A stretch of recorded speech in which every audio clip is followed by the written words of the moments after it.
Join me on a fascinating journey where I show you some of the techniques used in scale aeromodelling. Hello again, modellers. We're back in the workshop. I've had a fraught couple of days. As you might have seen on the little short video I showed you earlier, the aluminium side panel that I put on was actually too long and it was going one bay too far forwards, so I had to cut it in situ. So what I did was I softened the U-Pour bond between the aluminium parts and to the airframe, and I used this stuff, which is Ronson lighter fluid, and I just put that on the end of a brush and just gently stroked the edges of the joint, and it soaked in and softened it, and it came apart instantly. It was fine. I then drew a scalpel blade 2 or 3 times up the side of the fuselage, and then I was able to just bend it backwards and forwards gently, and it cracked, and that split it. So that's how I did that. The next dividing bulkhead along was actually in the wrong place, so I had to move it back probably about ½ an inch to get it to sit where it should do. And I had to cut a little bit of the undercarriage block away as well to make that happen. But that's, as you saw in that video, it's all gone okay. But the worst was yet to come, because when I came back to it today and I looked at it to try and add the little panels, there's some access panels on the sides, and when I went to add those, I thought, there's not enough room. What's going on here? There's not enough room in the landscape of the side to do it. And I realized I'd put the whole rudder opening a load forward, too far forward, a good 25mm too far forward, and I think I'd used the leading edge of the aluminium section as the reference point. So therefore, with it being too long, the rudder position was way forwards. So fortunately, the access panel goes over where the other cutout was, so I didn't have to remove it all. So I used the access, so I made an access panel that then went over the side. See if you can actually see it on here. So I made an access panel that just goes over the side, and that covered the opening for this rudder assembly. Then I made a new rudder exit in the right place, and this time I lined it with a circular aluminium section that was punched as well to simulate the screws, and then added a bar inside, a wooden balsa bar that runs up and down, that these rudder arms could then locate into and attach. So that was how I got around those issues. So what I'm doing now is I'm about to make the top section of the cowl, and I only want to do from the back of the cockpit, well, the middle of the cockpit, forward to that aluminium demarcation line. That's all I make. So I'm going to do that bit, but what I have found studying the photographs and the drawings, from what I can see, I can make it in 2 pieces. So I can do this side and then the other side. The forward section has a triangular wedge in it with what looks like fuel tank fillers, 2 of them on top. And I'll ask Andy Sefton what they are when I get a chance. But there's 2 fillers and there's a triangular plate over that part of the cowl. So I can definitely join the 2 and then put that plate over the top, no problem. And I can also see that it's split from just behind the dashboard forward to the upright that supports the rigging wires and what have you. So I know I can split this into 2 pieces and it won't look wrong. So what I'll do is I'll make them overlap slightly, so that it make sure there's no gapping or anything like that. So I've made some paper templates. I'm just going to transfer those to a piece of lith. We'll cut it out and we'll see if we can get it to fit on one side. Having just checked the drawings, it also appears that the leather the leather backed foam around the canopy opening to protect the pilot should it get thrown forward into the panel is actually split along the top. So it definitely reinforces my belief that the upper cowl is done in 2 pieces. So first of all, I'm going to transfer this piece onto this bit of lith here. Now this is the wrong side, I want the good side out.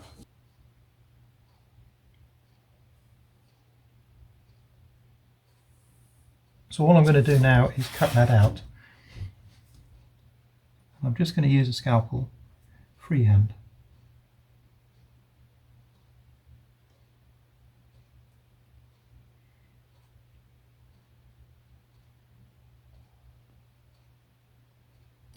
And I'm pressing fairly firmly, but one pass.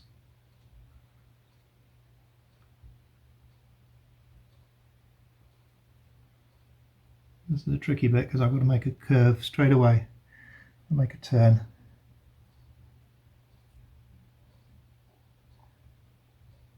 Then we curve back again. I'm not following the line there because I know the line was not quite where I wanted it. The blade has followed the line I want.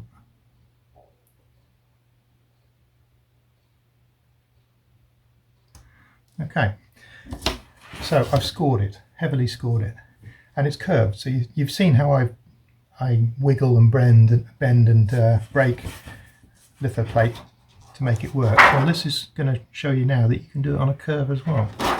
So let's get this rear edge done first. And it's not a straight line, this is also a curve. So you just find one bit, start wiggling, and then just move along and wiggle till you've got it apart, right to the corner there. Then I'm going to simply do the side section. Did I actually score that? I didn't. So I shall score that now. This is more or less a straight line, but I'll still do it freehand. As long as you pull the blade, let it track behind you, you'll be fine. There we go. So now if I just score along that, or bend along that, not enough to crease it, but enough to just make that crease or that score line work, and you'll see it breaks fairly easy.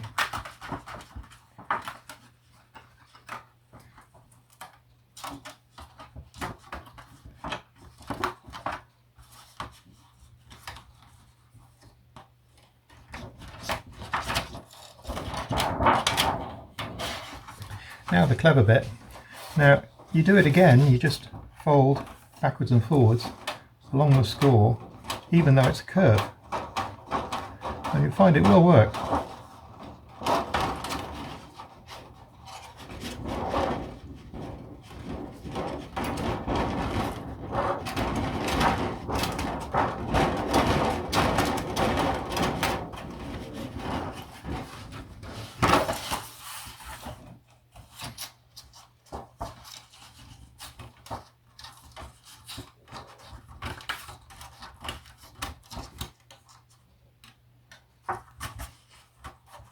Oops, I forced it then, it wasn't ready.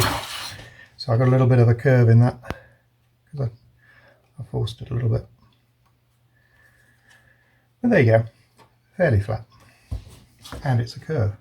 So what I'm going to do is just clean up the edges of this, make it pretty. And all I'm going to use is a bit of foam sanding pad.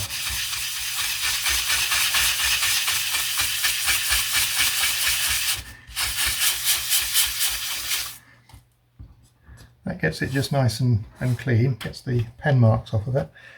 Then I'm going to use a needle file just down the edges, just to put a bit of an edge on it, just to put a bit of a, or take that sharpness off.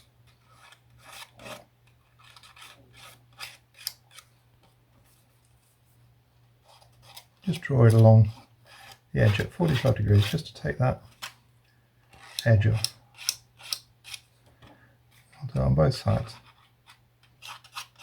Where it's curved like that, you'll find a flat file won't follow it very well, so if you go to the curved side of a half round file, it follows it much better. That's got those, and now there's no sharp edges. It feels lovely and smooth. So what we need to do now is we need to set a curve in that to give us a chance. So the way I'm going to do it is using, now you've seen these are part of my dapping set, and you get loads of these, all in slightly 1 millimeter increases in size from very small to quite large, and this is one of the largest ones. And I'm going to use the weight of it and the circumference to curve this.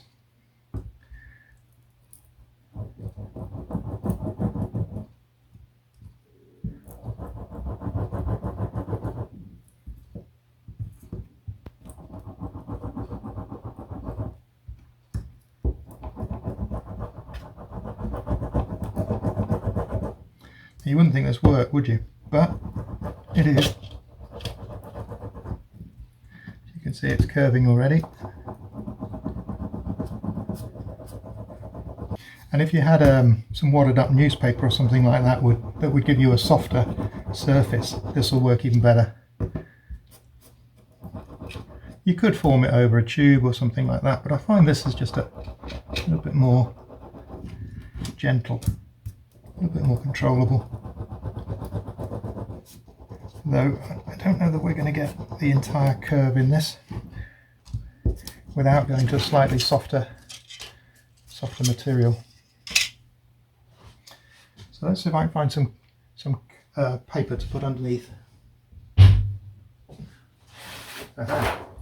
Amazon to the rescue. It's just a bit of card that should give us a little bit of a cushion to make this work even better.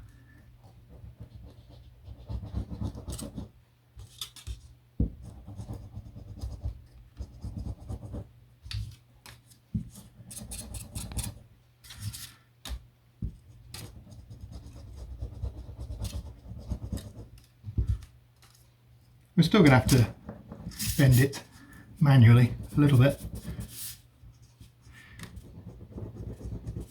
This will get us some of the way there.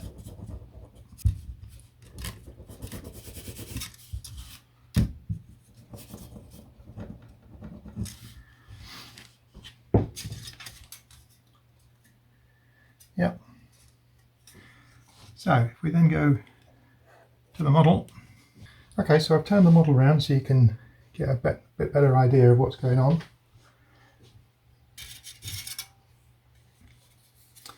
And here's our panel.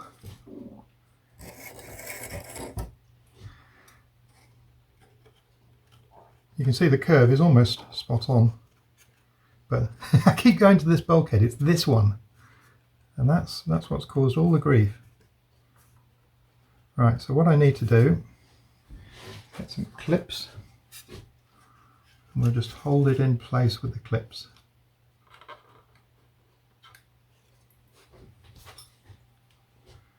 Now that's not right, is it? See, I've gone to the wrong one again. Constantly going to the wrong one.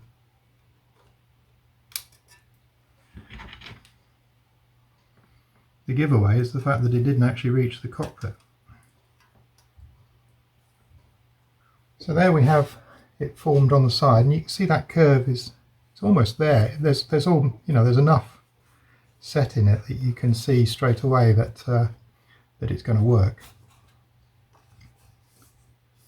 So now we need to make sure that we've got the line right, which we have. Now I can't add that this time because there's holes need cutting out in this to allow for the uprights and stuff like that. So all I need to do is make sure I've got a hole there for this post that goes up. Okay, so that one fits really nicely.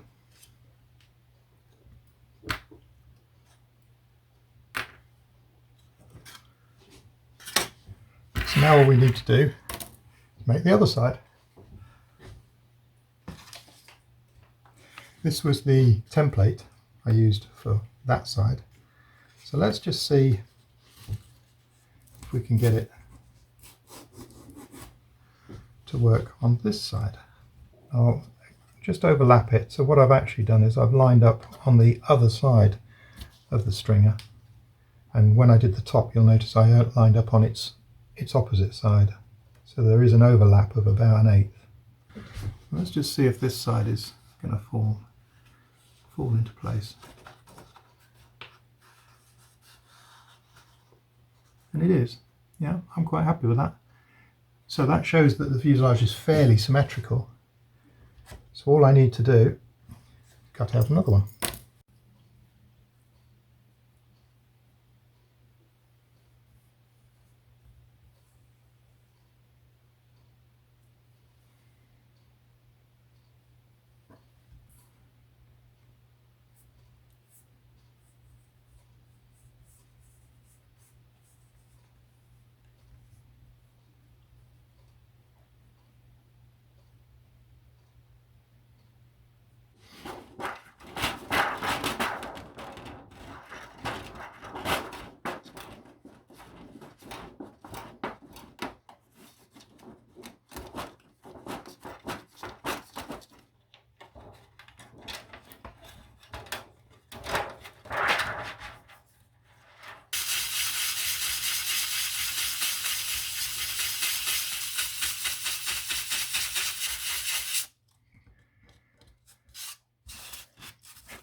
That should do us.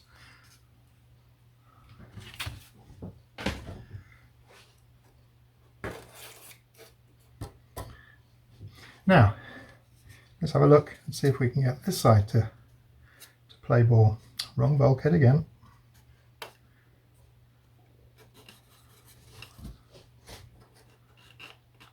And then if we just close that, curve that down, and the height is lovely.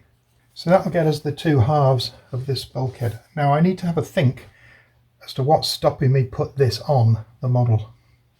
And I think the only thing that's stopping me is the post where the rigging is attached. And I thought the post would have to be done after I've made the cowl so that I could slide it down over the top of the post. But actually the post, I can notch the cowl so each side goes into and up against the post. So I can actually fit the post now before I fit the cowl. What I also want to do is have a good look around and see what other bits and pieces need to go onto this cowl, like screw heads, rivets, that sort of stuff, because I want to put all those on now before it goes on the model. Right, so all you guys that were watching carefully, you'll notice I turned the fuselage around. So I made that side. Lovely. Then I made this side. Lovely.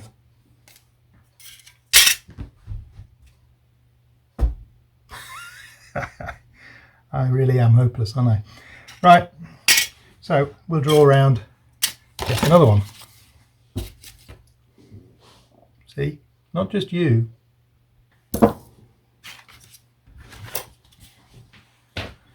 Right, let's see if this side fits.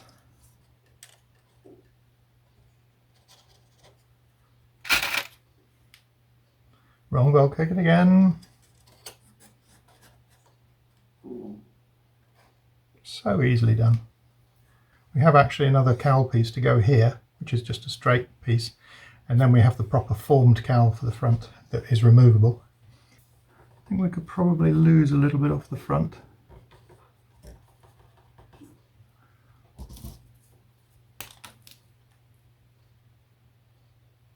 Between there. I think the rear is all right. We'll just lose a little bit off the front. Now the other way to do that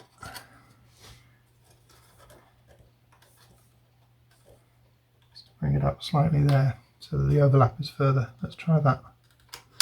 See how that looks. Yeah, actually that looks better. So what I'll do is I'll just take a line from there to there. There's not enough material there to fold, so I'm going to cut it with a knife if I can. There we go.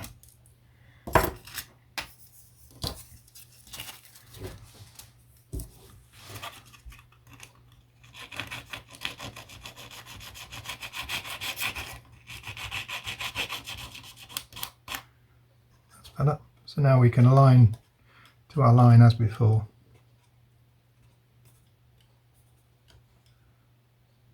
That's good. So we could join the two halves together, whichever one we want to use. If we overlap them 1/8 of an inch and make one piece that would then go right over the top. We could, but I think I may as well stick to the plan of using two half sheets. I think that would be better. So what I need to do now, before I can actually add those, is add some surface detail to the side of them. So let's go and have a look at the photographs and see what needs to go on there. One of the things we do have to do is make a notch for the wing spar. And this is the forward wing spar, and on the full size it's where the wing pivots. So all I'm going to do is attach a piece of tape, a piece of paper with a piece of tape. Now you've seen me do this for finding where holes are and things like that on cowls. So I simply place it on the fuselage. Hopefully, let's try turning this around a little bit. You might stand a chance of seeing it. Okay, so what I'm going to show you here is how to transfer that hole, which is where the spar goes, to a piece of paper so that I can then position it on the lithoplate. So I'm simply going to find the hole with the paper, and it is there, exactly there. Then you fold it out of the way, and then you position your lithoplate on the model exactly where it has to be.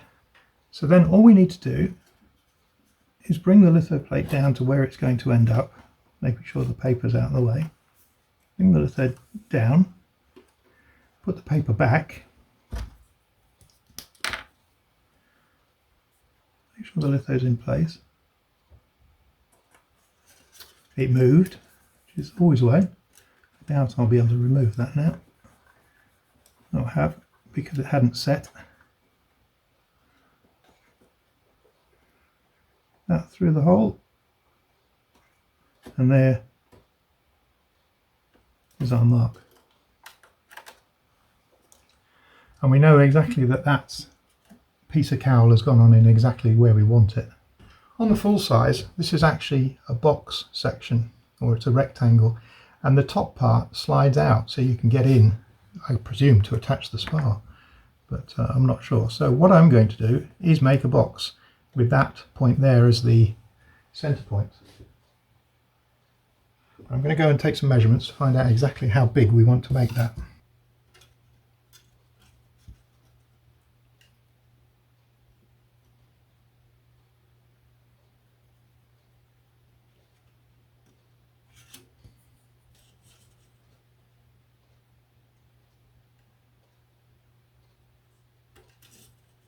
What I've just marked there is a cutout that allows for the aileron or warping cables to come out through the side of the fuselage, and there's an aluminium moulding there to that effect.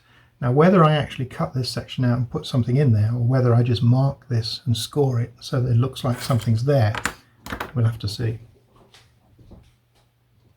So we need to find a circle that's that size.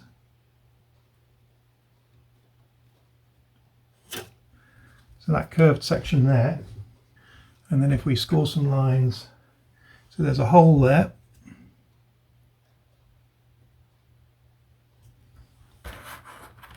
and then we can score lines down from there to make it look like there's something there.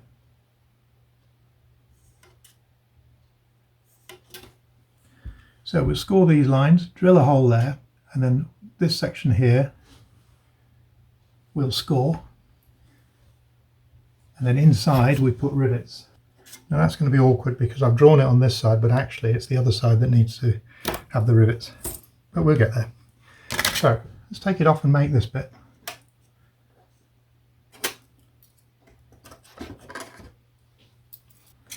We'll make a hole just there.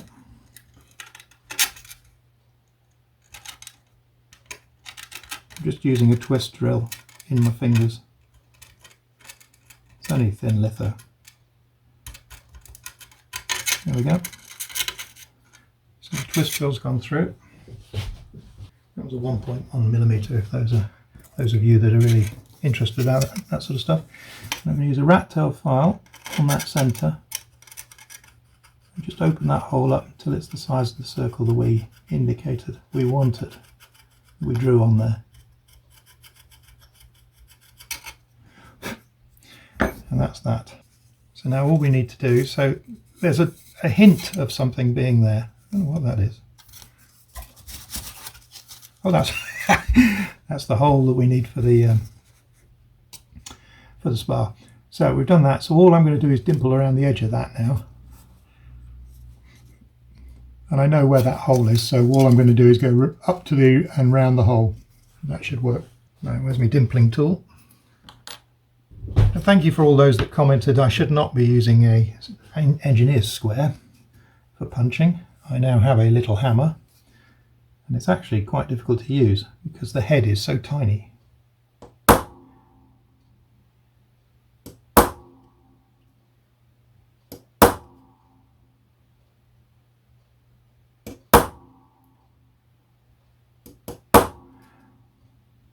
But I'd rather struggle with this than suffer all the insults about tool abuse. Only kidding, all good fun. So then you see all we've got is the shape with some rivets on it. Looks nice, good.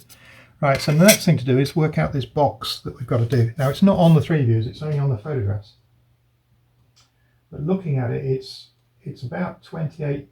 The distance between the screws tends to be 14mm on the model, and it's looking like we've got twice that in this instance. So I'm gonna have to just guess how big this is going to be.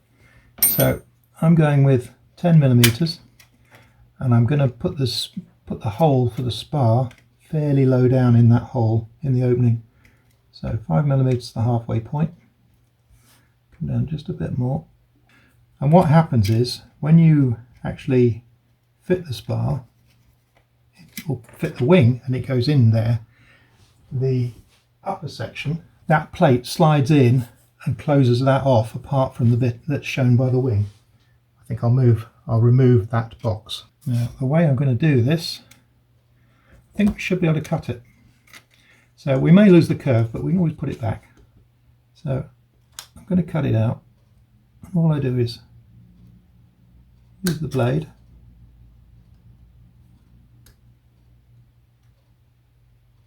to outline the box, like that. So there we have the box outlined, and then all you do is you bend it, not enough to crease it, but just enough to fracture that score line. And it has actually already broken. Hadn't even noticed it. And then we do it again on this. The trick is to get your fingernails either side really close to the line. So all of this bending moment is right on that line. It's not bending anything else. And if you crease it, don't worry, you can always flatten it later, but the idea is to put the crease on the bit you've thrown away.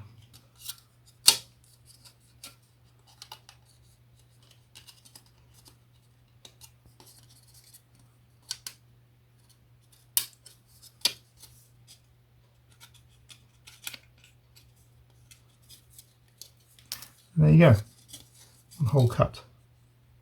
So we're just going to line that on 3 sides so that the panel can slide in from the back. So we've got a row of screws, or rivets, dimples, whatever you want to call them. And there's only the one row, and they go over here. And they go, looks like they might be the panel. Might be at the back of the instrument panel, so they're not going to go straight. as I put this on here, you can see, just hold it on there, you can see there's the area where the spar goes in. Let me get a better side-on view, see if that's a vertical line or whether it's an angled. Okay, that line is angled. It's from here and it goes up to there.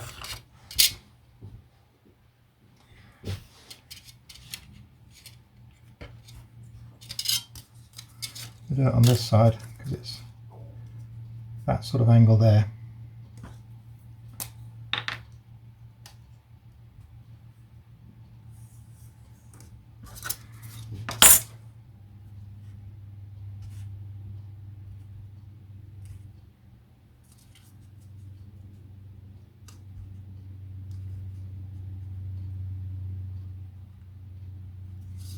We'll dimple these. Got my dimpling hammer.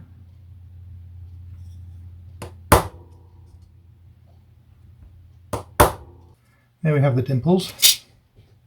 Yeah, they're quite a long way apart on the model, so I think on the full size, so I think we'll go with those.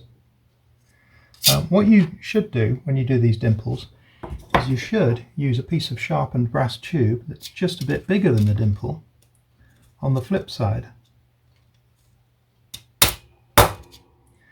And what it does is it creates a ring around the dimple, which looks a little bit more realistic. That one was a bit off centre. There we go.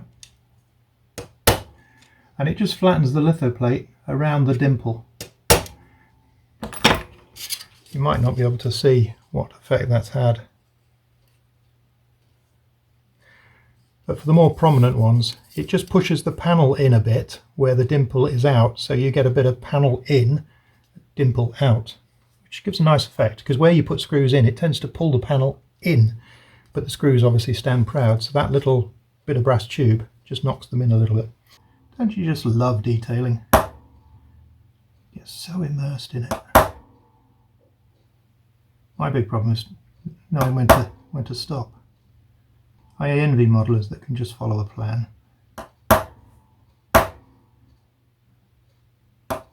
But I love it really.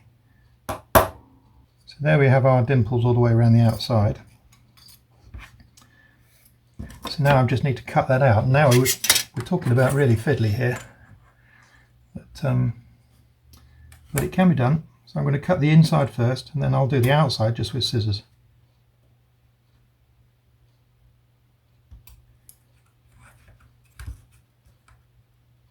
And I'm going to go slightly inside the line because I want this box to be the bit that you see rather than the box that's in the panel. Not that it matters.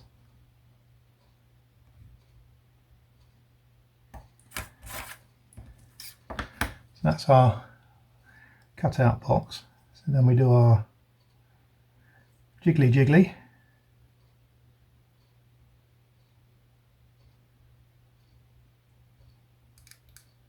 Get it to separate. Not a lot of material to grab hold of here.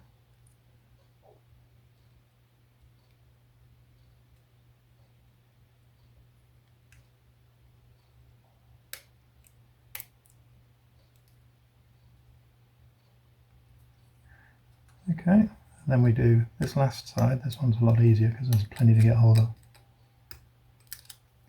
And there we have our three sides. So all I'm going to do now is I'm going to use nail scissors just to cut the outline. Now the trick with cutting lithoplate with scissors, I've said it many times, but I'll say it again because I know a lot of people just come in at one video and don't watch the rest. Always have the waste side to your right if you're cutting with your right hand and a right-handed scissors. Keeps the piece you want to keep nice and flat. Theory. And there we have it. That's our plate. One of the things that says model to the eye straight away is things like plates and panels that are just stuck onto the model and the edges are not sanded away. They're not smoothed.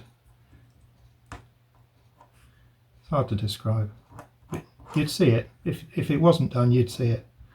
Now the idea is, here's our panel, is that this gets glued on. I'm actually going to use CA on this because I want it to stay put. And I'm going to sand it so it needs to really stay put. And we'll position that where we want.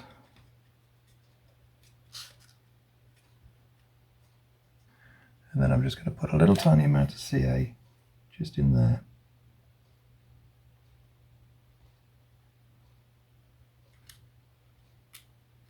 Tiny amount. There's such thing as a tiny amount with CA, is there? That's attached nice and securely now. You're probably saying to yourself, why the hell is he going to all that trouble? And you're probably right. Why the hell am I? But on the judging table, I think this makes a difference, seeing this sort of effect.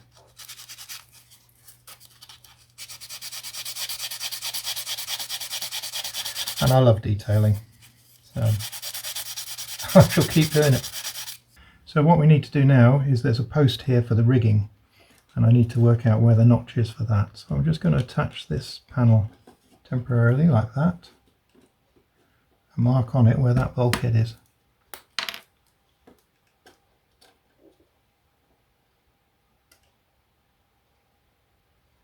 That's the bulkhead. So the last thing I'll show you on this video is polishing this, so you can see how it looks, because there's a lot more to do before we can actually fit these. So one of the lovely things I remember from when I had a motorbike back when I was knee high to nothing, back in my teens or late teens, was cleaning the engine and making all the aluminium bits nice and clean. And Solvol Autosol was the product, and it still is as far as I'm concerned. It's brilliant. So this tube is 50 years old. So got to be 50 years old. So then I just take a piece of cotton bud. This is going to make your fingers black. And just spread it over the whole of the item. Let's get a layer of it on there so it can have a little bit of time to do its thing, start reacting, and then just start buffing. It is an abrasive. It is taking metal off. The black that you see in these on the cotton wool is aluminium. Then if you take a clean piece and just polish it with a bit of luck, it'll come up nice and shiny. I'm going to put a bit more on because that's not come up as well as I would expect, and this leading edge here has got some tarnish on it or something that hasn't gone. So rather than spread it over the whole surface, I'm just going to do this area first.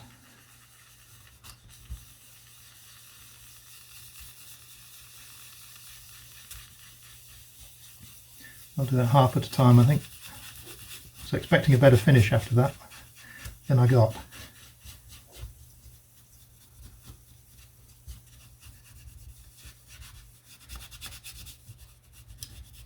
You can see lots of little lines in it and ripples and stuff like that, but if you look at the full size, it's full of ripples. It really is bad. So I'm really quite happy that it's distorted a little bit like that. That's really exactly what I wanted. I don't want it to look perfectly flat. So let's polish this half now.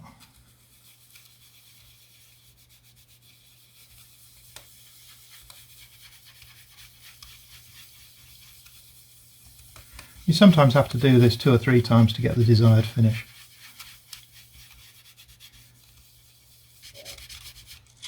Let's see how that looks.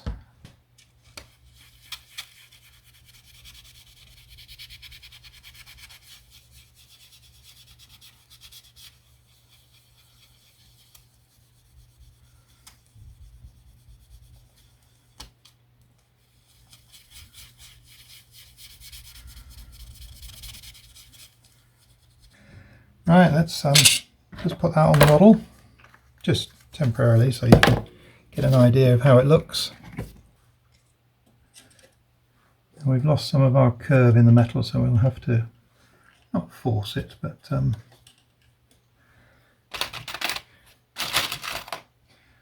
I could roller it again and we could see if we can get some of that curve back, but we know it fits, so it's not such a big issue. Then I'll find a little piece of tape.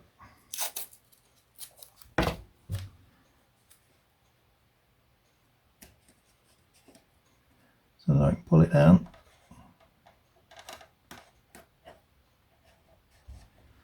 So you can see the desired effect. And there you go.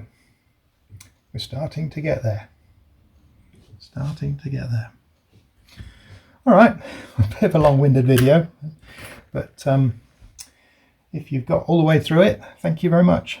If you've enjoyed it, please click like and subscribe, and I'll see you on the next one.